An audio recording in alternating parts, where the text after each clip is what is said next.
Hello students, now we will be doing illustration number 4 of your study material. So let us proceed. Selwell, who carried on a retail business, opened a branch on 1st of January where all sales were on credit basis. सारी sales जो ये branch करती है वो सारी credit basis पे है. All goods required by the branch were supplied from the head office at 10% above cost. मतलब जितनी भी गुड्स सप्लाई किए जाते थे दैट इज 10% अबव कॉस्ट. ठीक है, तो अब देखो goods send to branch, purchase price. ठीक है, मतलब पहले हेड ऑफिस ने क्या किया होगा, इन्हें परचेज किया होगा और फिर ट्रांसफर टू ब्रांच किया होगा. तो now we will solve this question firstly by the debtors method, है ना.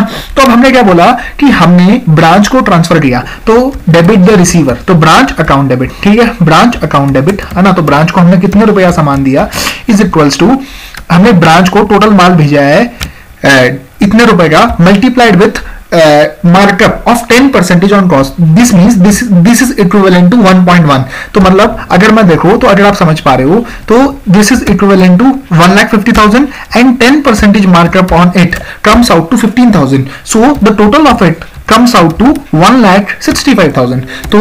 तो हमने कितने रुपए में माल भेजा, तो हमारी एंट्री हुई branch account debit to goods send to branch account, है ना. तो सबसे पहली एंट्री हुई branch account debit to goods send to branch account, है ना. ये तो हमारी डेटर्स मेथड में एंट्री हुई.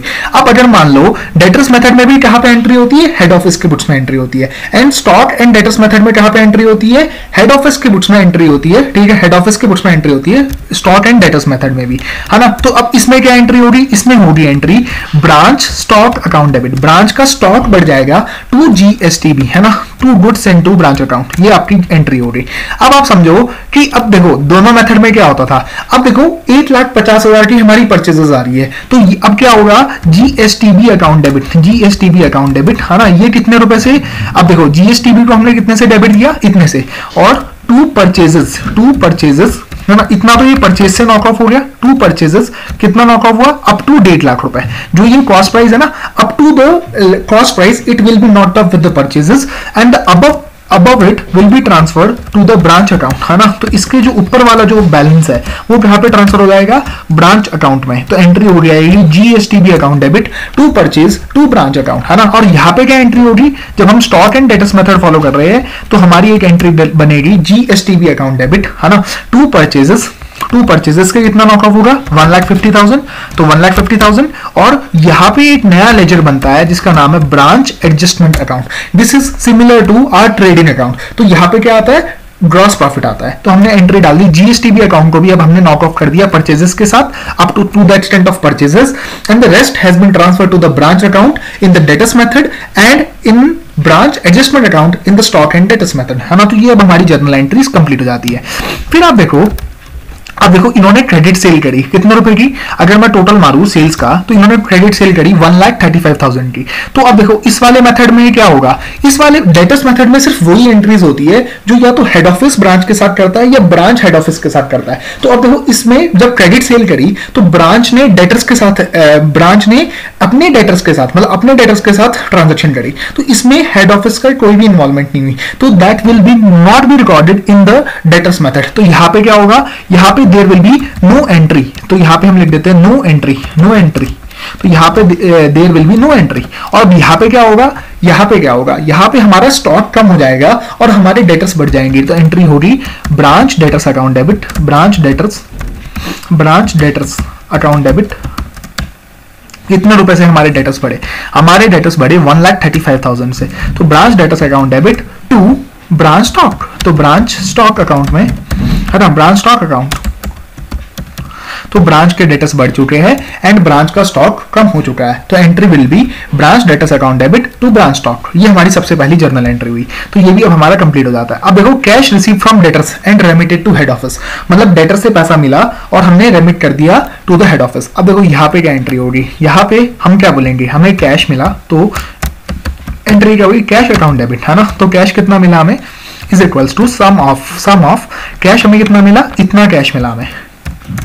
तो it comes out to 1,06,000 and credit the giver. किसने दिया हमें ये कैश, तो हमें ब्रांच ने ये कैश दिया. तो entry will be cash account debit to branch account. तो कैश किसने दिया हमें, 8,06,000 रुपए हमें कैश ब्रांच ने दिया। अब यहाँ पे क्या एंट्री होगी, यहाँ पे फर्स्ट ऑफ ऑल एंट्री होगी, सबसे पहले एंट्री होगी कि हमें कैश मिला, तो यहाँ पे क्या होगा, ब्रांच कैश अकाउंट डेबिट। यहाँ पे जो ये जो था, ये वाला कैश कौन सा था, हेड ऑफिस का कैश था। यहाँ पे कौन सा कैश था, ये हेड ऑफिस कैश था। यहाँ पे क्या होगा, पहले ब्रांच का कैश मिलेगा, तो branch cash account debit, branch को कैश मिला कितने रुपए, 8,06,000 रुपए, है ना। ब्रांच कैश किससे मिला, टू ब्रांच डेटर्स, ब्रांच के डेटर्स से हमें ब्रांच को कैश दिया, ठीक है। और अब ये कैश ब्रांच के कैश से हेड ऑफिस के कैश में आ गया, तो एंट्री हुई head office cash account debit, है ना। तो कितने रुपए से हेड ऑफिस के पास कैश आया, 8,06,000 रुपए का कैश आ गया फ्रॉम द ब्रांच कैश, तो entry will be head office cash account debit to branch cash.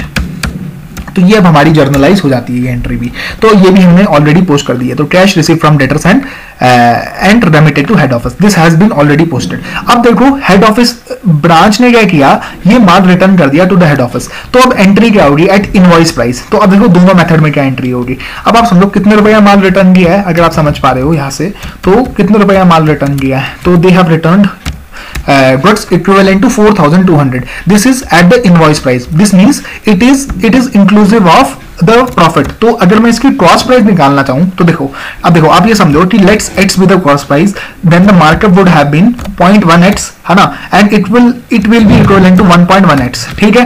तो in the question it is equivalent to 4,200. So what will be the value of x? तो we have to find out the value of x. तो 4200 divided with 1.1, it comes out to 3,818. This means the x would have been at 3,818, है ना, and the balancing figure would have been 382. So this means 3,818 is the cost price, 382 is the profit that is inherent in the in rupee 4,200. So what would be the journal entry? तो अब आप समझो that journal entry would be the, अब देखो यहाँ पे क्या होगा, ब्रांच ने हमें माल वापसी रिटर्न किया, है ना, तो ब्रांच को हमें क्या देना पड़ेगा, क्रेडिट देना पड़ेगा, क्योंकि क्रेडिट द गिवर, तो ब्रांच ने हमें क्या किया, माल रिटर्न किया। तो entry would have been GSTB account debit, GSTB account debit to branch account, है ना। तो यहाँ पे क्या एंट्री हुई, GSTB account debit to branch account. यहाँ पे कितने रुपए से एंट्री हुई, 4200 रुपए से। यहाँ पे किस पे होती है, इनवॉइस प्राइस पे एंट्री होती है। तो फर्स्ट एंट्री क्या हुई, GSTB account debit to branch account. अगर हम यही स्टॉक एंड डेटर्स मेथड से बनाते तो एंट्री क्या होती, GSTB account debit to branch stock account. तो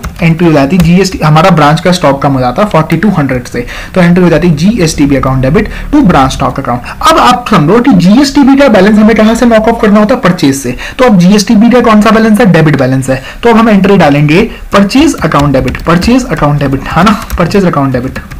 तो अब देखो ये it will always be at the cost price, तो 1.1 से हमने नॉक ऑफ कर दिया, तो मतलब 3,818 से तो परचेज अकाउंट डेबिट हो गया, ठीक है। अब बाकी का जो बैलेंस जाएगा ना, वो कहा जाएगा ब्रांच अकाउंट में, ठीक है। मैंने आपको समझाया ना, ये क्या है, प्रॉफिट एलिमेंट है। तो प्रॉफिट एलिमेंट हम हटा रहे हैं 4200 में से, तो 4200 में से अगर मैं 3,818 में से हटाऊं तो ये आता है तो टू GSTB अकाउंट। हमें क्या करना है, GSTB अकाउंट को जीरो करना है। तो GSTB अकाउंट मैंने आपको बताया था to the extent of the purchase price, वो तो परचेज से नॉक ऑफ हो जाता है, and the balance is transfer to the branch account in the debtors method, है ना।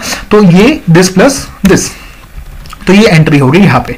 अब अगर आप यही स्टॉक एंड डेटर्स मेथड करोगे तो एंट्री क्या होगी, परचेज से इतना नॉक ऑफ होगा, और यहाँ पे कौन सा लेजर आएगा पिक्चर में, यहाँ पे लेजर आएगा ब्रांच एडजस्टमेंट अकाउंट, क्योंकि यहाँ पे जो ब्रांच अकाउंट होता है वो यहाँ पे आके ब्रांच एडजस्टमेंट अकाउंट बन जाता है। तो entry will be purchase account debit branch adjustment account debit to GSTB। मतलब आपको ये GSTB का बैलेंस ना हमेशा नील करना है। देखो आप देखो ऊपर देखो, GSTB का बैलेंस पहले 8,65,000 था, फिर हमने इसे डेबिट कर दिया, परचेज में ट्रांसफर कर दिया, और जो प्रॉफिट था वो ब्रांच अकाउंट में ट्रांसफर कर दिया, ठीक है। सिमिलर बेसिस पे हमने यहाँ पे ट्रांसफर किया ब्रांच एडजस्टमेंट में। तो आपको ये माइंड में रखना है कि जो GSTB का जो बैलेंस है ना, वो हमेशा जीरो रखना है। To the extent of the cost it will be not up with the purchase account, and the above it will be transfer to branch account in case of debtors method, and in case of stock and debtors method it will be transfer to the branch adjustment account, है ना। तो ये हमारा concept complete हो जाता है। तो 4,200 की भी हमारी एंट्री हो जाती है। अब आप देखो क्लोजिंग स्टॉक जो बचा है वो बचा है 53,400 रुपए का एट इनवॉइस प्राइस। तो अब देखो जो हमारे पास क्लोजिंग स्टॉक जो बचा है, अब मैंने क्या बोला, हम क्या करते हैं ईयर एंड पे जितना भी ब्रांच का स्टॉक है वो अब हमारा हो जाता है ना, वो हम हमारा हो जाता है इन द डेटर्स मेथड। तो एंट्री क्या हुई, स्टॉक अकाउंट डेबिट, है ना, स्टॉक अकाउंट डेबिट 53,400 है ना, 53,400 मेरा स्टॉक हो गया, ठीक है। अब देखो स्टॉक मुझे मिला टू ब्रांच, किसने दिया मुझे, ब्रांच ने, तो एंट्री होगी stock account debit to branch account, है ना, टू ब्रांच अकाउंट। लेकिन अब आप समझो, ठीक, देखो इसमें एक और एंट्री होगी, देखो 53,400, ये ब्रांच जो होगा ना, ये पूरे 53,400 से क्रेडिट नहीं होगा, ये क्या होगा, up to the extent of cost price ही क्रेडिट होगा। तो और जो बाकी बचा हुआ डिफरेंस जो होता है ना, वो जाता है टू स्टॉक रिजर्व, ठीक है, टू स्टॉक रिजर्व अकाउंट, है ना, टू स्टॉक रिजर्व अकाउंट। तो देखो 53,400 इनवॉइस प्राइस पे है, तो इसका मतलब क्या हुआ, जो कॉस्ट प्राइस होगी वो कितना होगा, ये आपकी कॉस्ट प्राइस होगी, तो जितना कॉस्ट प्राइस होगा ना उतना तो जाएगा ब्रांच अकाउंट में, ठीक है, उतना जाएगा ब्रांच अकाउंट में, और उसके ऊपर जो डिफरेंस है, मतलब ये जो इसके ऊपर डिफरेंस है, ये आपका जाएगा, ये आपका स्टॉक रिजर्व में जाएगा। तो बैलेंस शीट में जो आपका नेट एसेट शो होगा ना, वो होगा दिस माइनस दिस। तो एंट्री क्या होगी, ब्रांच। अब देखो, अब आप समझो, अब यहाँ पे क्या होगा, इस वाले मेथड में, इसमें ब्रांच स्टॉक ऑलरेडी आ रहा है, इसमें ब्रांच स्टॉक ऑलरेडी आ रहा है, बस आपको क्या माइंड में रखना है कि आपको ब्रांच एडजस्टमेंट अकाउंट का जो क्लोजिंग बैलेंस है ना, क्लोजिंग बैलेंस कितना रखना है, 4855, ठीक है, 4855। अब देखो मैं आपको दोनों में लेजर बना के दिखाता हूँ, ठीक है। पहले अपन चलते हैं ब्रांच अकाउंट। इसमें आप समझे आप क्या हुआ, मैंने ब्रांच का स्टॉक ले लिया, ठीक है, ब्रांच का स्टॉक ले लिया, लेकिन अब उसमें से मुझे अपना प्रॉफिट भी तो एलिमिनेट करना है, तो मैंने स्टॉक लिया एट इनवर्स प्राइस, तो अब मुझे उसमें से उसकी प्राइस कम करनी है, तो stock account debit to stock reserve. Reserve क्या है, it is the profit inherited in the stock, तो it will be deducted from the stock in the balance sheet, है ना। तो अब जब आप बैलेंस शीट बनाओगे ना, तो बैलेंस शीट में स्टॉक जो लोगे आप, वो नेट में लोगे 53,400 माइनस 4854, तो इतने रुपए का ही स्टॉक बैलेंस शीट में आएगा। तो अब अपन क्या करते हैं, पहले ब्रांच अकाउंट बनाते हैं, ठीक है। तो ब्रांच अकाउंट बहुत ही सिंपल है। सबसे पहले एंट्री होगी ब्रांच अकाउंट डेबिट टू जीएसटीबी, तो सबसे पहले एंट्री हुई आपकी जीएसटीबी अकाउंट में, तो 1,65,000 रुपए से ये एंट्री हुई, ठीक है ना, ये आपका हो गया। अब आप देखो फिर क्या हुआ, बाई जीएसटीबी, ठीक है, बाई जीएसटीबी कितने रुपए, प्रॉफिट एलिमेंट ना, तो अगर आप देखो प्रॉफिट एलिमेंट कितना था, 15,000 रुपए, है ना, ये वाली एंट्री भी पोस्ट होगी। फिर अपन चलते हैं यहाँ पे, ये भी no entry, head office to branch. अब देखो इसने हमें कैश दिया, तो हमें क्या मिला, बाई कैश, ठीक है, बाई कैश कितने रुपए, 1,06,000 रुपए हमें ब्रांच ने कैश दिया डेटर्स मेथड में, है ना, ये भी अब हमारी एंट्री होगी। फिर इन्होंने गुड्स रिटर्न किए, तो एंट्री क्या हुई, बाई जीएसटीबी, बाई जीएसटीबी, ये तो इनवॉइस प्राइस था, अब हमने इसे रिड्यूस करना है टू द कॉस्ट प्राइस, तो वो हम कैसे करेंगे, इसमें से हम एंट्री डालेंगे टू जीएसटीबी, ठीक है, और 42 का जो मार्कअप था वो इतना था 382 रुपए, ये ब्रांच अकाउंट में क्रेडिट कर देंगे, ठीक है, ये भी हो गया आपकी एंट्री। फिर आप देखो लास्ट में क्या होगा, ब्रांच की जो एसेट्स है वो हमारे बन गए, तो एंट्री क्या होगी, बाई स्टॉक, है ना, तो बाई स्टॉक ये हमारी जर्नल एंट्री बनी 53,400 रुपए। अब जो स्टॉक में जो रिजर्व है वो हम माइनस कर देंगे, तो टू स्टॉक रिजर्व, है ना, ये एंट्री बनी, तो टू स्टॉक रिजर्व मतलब ये वाली एंट्री 4854। तो अब अगर आप देखो तो अल्टीमेटली जो इस एंट्री का नेट इफेक्ट आया ब्रांच अकाउंट में, वो आया 48,545, जो कि जाना चाहिए था ये वाली एंट्री का इफेक्ट, ठीक है। तो ये भी अब हमारा इफेक्ट पोस्ट हो चुका है, तो ये भी अब हो चुका है ना। तो अब देखो, अब आप देखो अगर आप इसका टैली करो तो ये कितना बैलेंस आता है। अब जो डिफरेंशिएशन होगा वो कितना है, वो आपका नेट प्रॉफिट है, तो ये आपका ये है 8364 इज योर प्रॉफिट, तो ये क्या हुआ, आपका नेट प्रॉफिट है। तो 2 मिनट रुको, अब एक अपन इसमें एक चीज मिस कर रहे हैं, पता क्या है, 8364 प्रॉफिट नहीं होगा। अब आप देखो ध्यान से देखना, हमने टोटल सेल करी थी 1,35,000 रुपए की, ठीक है, लेकिन जो हमें कैश मिला है वो मिला है 1,06,000 रुपए का। इसका मतलब जो हमारे डेटर्स आ रहे होंगे वो आ रहे होंगे 29,000 रुपए के, ठीक है। अगर आप ब्रांच का डेटर्स अकाउंट बनाओ ना, अगर आप यहां से देखो ब्रांच का डेटर्स अकाउंट बनाते हैं अपन, ठीक है, तो स्टॉक एंड डेटर्स मेथड में डेटर्स आते हैं, तो 1,35,000 रुपए हमने दिया, है ना, और इन्होंने हमें सिर्फ 1,06,000 रुपए ही पैसे दिए, तो इसका मतलब 29,000 रुपए हमारा बैलेंस बचा है ब्रांच डेटर्स का। तो ऑब्वियसली बात है, एट ईयर एंड क्या होता है, जो ब्रांच डेटर्स होते हैं वो भी अब हमारे बन जाएंगे। तो एंट्री एक यहाँ पे जो मिस हो रही है वो हो रही है ब्रांच डेटर्स वाली। तो अब क्या हुआ, स्टॉक भी हमारा हुआ और ब्रांच के डेटर्स भी अब हमारे हुए। तो ब्रांच डेटर्स ये कितने रुपए थे, 29,000 से, तो ये भी अब हमारे हुए। तो अब जो प्रॉफिट आ रहा है वो आ रहा है 37,364। तो ये जो नेट प्रॉफिट है इससे अब हमारा टैली हो गया, मतलब हम क्या लेना भूल गए, ब्रांच के डेटर्स, ठीक है। अब आप देखो, ये देखो आप ध्यान से देखना, ठीक है। अब देखो आप ध्यान से, इस स्टॉक एंड डेटर्स मेथड का फायदा पता क्या होता है, हमें एसेट्स पता चल जाते हैं ब्रांच के कौन कौन से है। तो अगर आप देखो स्टॉक एंड डेटर्स मेथड में ब्रांच का स्टॉक था इतना, ठीक है, ब्रांच का स्टॉक इतना था, माइनस कर दो आप 1,35 आपने सेल कर दिया, है ना, ये भी हो गया माइनस आपका। फिर आप देखो ब्रांच के स्टॉक में से आपका 4,200 रुपए ये माइनस हुआ, तो 1,35 है ना, तो ये हमारा कितना हुआ, 2 मिनट। अब अपन ना इस वाले मेथड में ना पहले ब्रांच स्टॉक अकाउंट बनाते हैं, ठीक है, पहले ब्रांच स्टॉक अकाउंट बनाते हैं। तो ये अपना ये वाला मेथड तो क्लियर हो गया। अब अपन क्या करते हैं, ब्रांच स्टॉक अकाउंट बनाते हैं, फिर ब्रांच एडजस्टमेंट अकाउंट बनाते हैं। इससे हमारा और कॉन्सेप्चुअल क्लैरिटी होगी, ठीक है। हालांकि इंस्टीट्यूट ने सिर्फ एक ही मेथड से सॉल्व आउट किया है, लेकिन अपन दोनों मेथड से करेंगे। तो ब्रांच स्टॉक अकाउंट में क्या हुआ, सबसे पहले 2 GSTB अकाउंट, 2 GSTB कितना बैलेंस आया ब्रांच स्टॉक अकाउंट में, ये 8,65,000, ठीक है। फिर आप देखो GSTB to purchase to branch adjustment account. तो अब हम एक और लेजर खोल लेते हैं, ब्रांच एडजस्टमेंट अकाउंट, है ना। तो ये ब्रांच एडजस्टमेंट अकाउंट अब हम खोलने जा रहे हैं। तो ब्रांच एडजस्टमेंट अकाउंट में बहुत सिंपल है, कुछ नहीं करना हमें, है ना। तो ये बाई GSTB, ठीक है, ये क्या है, प्रॉफिट एलिमेंट है, कितने रुपए, 15,000 रुपए, ये जो जर्नल एंट्री थी। तो ये 15,000 रुपए भी हमारे यहाँ पे आ गए। तो बाई GSTB ये जर्नल एंट्री भी पोस्ट हो गई। फिर आप देखो branch debtors to branch stock, तो एंट्री क्या हुई, तो बाई ब्रांच डेटर्स, कितने रुपए आया ब्रांच डेटर्स के, तो अगर आप देख पा रहे हो तो 8,35,000 से हमारे ब्रांच के डेटर्स बढ़े। तो अब हम एक नया लेजर खोल लेते हैं जिसका नाम होगा, है ना, ब्रांच डेटर्स, है ना। तो ये ब्रांच डेटर्स बन जाएंगे। तो BD अकाउंट, है ना, BD ब्रांच डेटर्स, यही हमारा क्लोजिंग बैलेंस है। तो ब्रांच डेटर्स कितने बने हमारे, तो 2 ब्रांच स्टॉक, है ना, 2 ब्रांच स्टॉक, कितने रुपए, 8,35,000। तो 8,35,000 रुपए से ब्रांच स्टॉक आउट हुआ और 8,35,000 के हमारे ब्रांच डेटर्स बन चुके हैं। ये अब हमारी जर्नल एंट्री पोस्ट हुई बाई GSTB, है ना, 15,000 रुपए। ये सारा चीजें अब हमारी पोस्ट हो चुकी है। तो ब्रांच डेटर्स ये वाली एंट्री भी डल चुकी है। अब ब्रांच को कैश मिला फ्रॉम द डेटर्स, तो एंट्री हुई बाई ब्रांच कैश। तो ब्रांच कैश कितना रुपए मिला, 8,06,000 रुपए। और ये हमने कैश कहां पे ट्रांसफर कर दिया, हेड ऑफिस कैश, है ना, हेड ऑफिस में। तो अब आप देखो, अगर आप वो लेजर बनाओ, कौन सा लेजर, ब्रांच कैश का लेजर बनाओ। तो ये ब्रांच कैश का अगर हम लेजर बनाते हैं, तो ब्रांच कैश में क्या हुआ, तो 2 BD, ठीक है, पहले डेटर से पैसा आया 8,06,000 रुपए, ये वाला पैसा आया और हमने क्या किया, ये हेड ऑफिस को दे दिया। तो बाई हेड ऑफिस कैश, ठीक है। तो ये हमारा 8,06,000 रुपए हमने दे दिया। तो इसका मतलब जो हमारा क्लोजिंग बैलेंस है वो 0 है। तो इसका मतलब कैश कुछ भी नहीं बचा ब्रांच में, लेकिन जो डेटर्स का अमाउंट है ना वो कितना बचा, 8,35,000 माइनस 8,06,000, 29,000 रुपए। और यही हमने यहाँ पे ये इनकॉर्पोरेट किया है बाई ब्रांच डेटर्स, ठीक है। अब अपन बनाते हैं स्टॉक अकाउंट, है ना। स्टॉक अकाउंट में क्या दे रखा है, ये है ब्रांच एडजस्टमेंट अकाउंट। ये कौन सा अकाउंट है, ब्रांच एडजस्टमेंट अकाउंट, है ना। तो बाई BD हुआ इतना। अब हमें ये यहाँ पे क्या दे रखा है, बाई क्लोजिंग स्टॉक हमें दे रखा है कितना रुपए, 53,400 रुपए। तो इसका मतलब क्या हुआ होगा, मान लो कि ये 120 रुपए, 110 रुपए है। तो ऑब्वियसली बात है, अगर ये 53,400 है इनवॉइस प्राइस, मतलब ये वाली फिगर भी 110 है, ये वाली फिगर भी 110 है। तो ऑब्वियसली बात है, अगर इस लेजर में डिफरेंस आ रहा है तो इसका मतलब क्या हुआ, ये वाली फिगर 110 पे नहीं हो रही। लेट सपोज अगर ये भी 110 पे होती, ये भी 110 पे है, क्योंकि हमें पता है इनवॉइस प्राइस है। तो इसका मतलब क्या है, ये जो 8,35,000 रुपए है, ये क्या है, हमने 110 रुपए से ऊपर माल बेचा है, इसका मतलब, ठीक है। इसका मतलब मान लो, देखो मैं एग्जांपल लेता हूं, ठीक है। अगर इसकी मान लो यूनिट प्राइस 110 रुपए है, ठीक है, 110 रुपए, और मैं ये बोलता हूं ये भी 110 रुपए है, क्योंकि इसमें देखो ना 100 रुपए कॉस्ट प्राइस मान लेते हैं, 10 रुपए प्रॉफिट मान लेते हैं। तो इसका मतलब कितनी यूनिट्स बची हमारे पास, 485, ठीक है। और शुरू में कितनी यूनिट्स थी हमारे पास, है ना, तो 16,500 डिवाइड विथ 110। तो इसका मतलब 1500 यूनिट में से हमने 485 हमारे पास अभी बची है क्लोजिंग स्टॉक। तो इसका मतलब क्या हुआ, हमने कितनी स्टॉक बेचा है, तो 1500 माइनस 485, इतना हमने स्टॉक बेचा है, इतना हमने स्टॉक बेचा है, लेट सपोज 1015।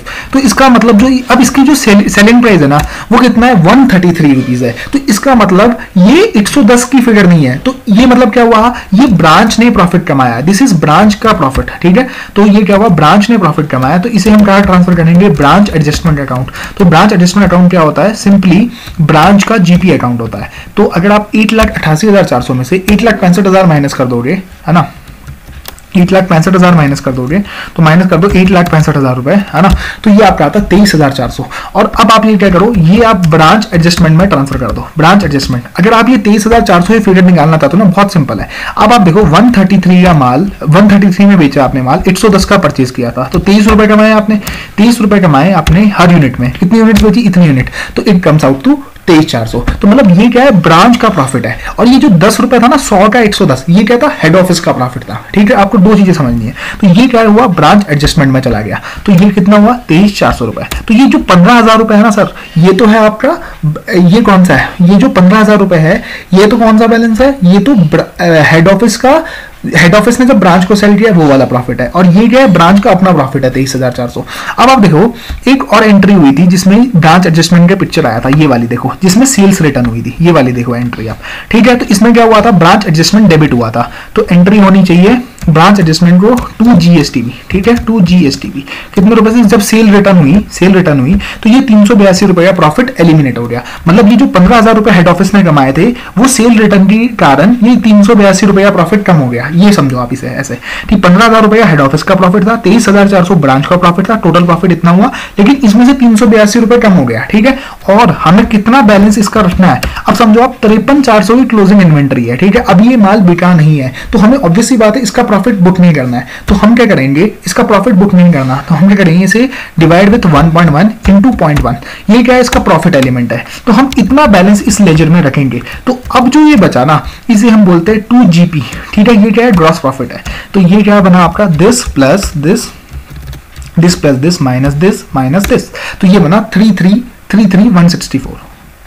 एक हमसे इस ब्रांच स्टॉक अकाउंट में ना हमसे एक एंट्री मिस हो गई, वो वाली, ये वाली। कौन सी वाली? ये वाली। तो इसमें क्या हुआ था? इसमें देखो GSTB account debit to branch stock, ये वाली एंट्री हमसे हुई नहीं। यहाँ पे देखो, यहाँ पे 4200 रुपए की कोई एंट्री नहीं है ना, तो हमें ये एंट्री डालनी थी बाई जीएसटीबी अकाउंट, ठीक है। तो बाई जीएसटीबी अकाउंट कितने रुपए हो गया? 4200 रुपए। ये वाली एंट्री हमसे मिस हो रही है, तो इस वजह से हमारा जो प्रॉफिट था ना वो टैली नहीं हो रहा था। अब देखो आपका आंसर एकदम टैली होगा। अब क्या है आपका जीपी? 37,364। तो 37,364 should tally with this figure. तो देखो अब आपका दोनों प्रॉफिट टैली हो रहा है। तो इसका मतलब क्या हुआ? इसमें जो क्लोजिंग बैलेंसेस होते हैं ना, ये जो क्लोजिंग बैलेंसेस होते हैं, जैसे लेट सपोज इसे मैंने इस तरीके से हाईलाइट कर दिया, तो ये जो फिगर्स होती है ना वो कहां से आती है? वो यहां से आती है। जैसे ये स्टॉक आया, ये आपका देखो, ये आपके डेटर्स आए, ये डेटर्स आए, देखो 29,000 रुपए ना, 29,000 रुपए आपका ये डेटर आया, ठीक है, 29,000 रुपए ये डेटर आया। 4854 जो था ये ब्रांच एडजस्टमेंट अकाउंट था, ये रहा इसका बैलेंस, ये जो स्टॉक रिजर्व, ये जो क्लोजिंग एंट्रीज आई आपकी। तो ये 3 क्लोजिंग एंट्रीज आपकी यहां से आई, और जो कैश का बैलेंस था वो तो 0 हो चुका था, तो हमारा मतलब इसका कोई इफेक्ट नहीं था। तो इसका मतलब क्या हुआ? आपको बस माइंड में क्या रखना है? GSTB to the extent of purchase will be knocked off with the purchase and the balance will be transferred to the branch account और the branch adjustment account as the case में भी, ठीक है। पहली एंट्री तो ये, और debtors method में सिर्फ वो आती है ट्रांजैक्शन जो एक्चुअल में हेड ऑफिस और ब्रांच के बीच में होती है। मान लो अगर ब्रांच ने कोई सेल करी है, उसकी कोई एंट्री नहीं होती इस वाले मेथड में, डेटर्स मेथड में, लेकिन स्टॉक एंड डेटर्स मेथड में उसकी एंट्री होती है। जैसे मान लो क्रेडिट सेल करी, तो क्या होता है? ब्रांच के डेटर्स बढ़ जाते हैं और ब्रांच का स्टॉक कम हो जाता है, ठीक है। ये डिफरेंशिएशन फैक्टर है। फिर आपको माइंड में रखना है, जब परचेज रिटर्न होता है तो एंट्री क्या होती है? ब्रांच का स्टॉक कम हो जाता है, मतलब GSTB account debit to branch stock, यहाँ पे हो जाता है GSTB account debit to branch. अब जो जीएसटीबी का बैलेंस है, मैंने आपको क्या बोला? हमेशा 0 होना चाहिए। तो मैंने क्या किया? जीएसटीबी को नॉक ऑफ कर दिया परचेज के साथ to the extent of the cost price and the rest has been transfer to the branch account और एज द केस में भी द ब्रांच एडजस्टमेंट अकाउंट, ठीक है। फिर हमें ईयर एंड पे ये निकालना है, हमें ईयर एंड पे क्या निकालना है कि हमें ब्रांच एडजस्टमेंट अकाउंट का कितना बैलेंस रखना है, और सिमिलरली हमें ये निकालना है कि स्टॉक रिजर्व अकाउंट का बैलेंस कितना रखना है। जैसे मान लो इसमें से हमें प्रॉफिट एलिमेंट हटा देंगे, जो ये स्टॉक दे रखा है, this is at invoice price, so it would be reduce to its cost price by debiting the branch account with entry would have been the branch account debit to stock reserve. तो ये 4854 ये entry भी हमारी आ जाती है, stock reserve, ठीक है। सो 4854 है ना। तो हमने क्या किया? स्टॉक में से ये प्रॉफिट भी हटा दिया। तो here we complete our discussion of illustration number 4।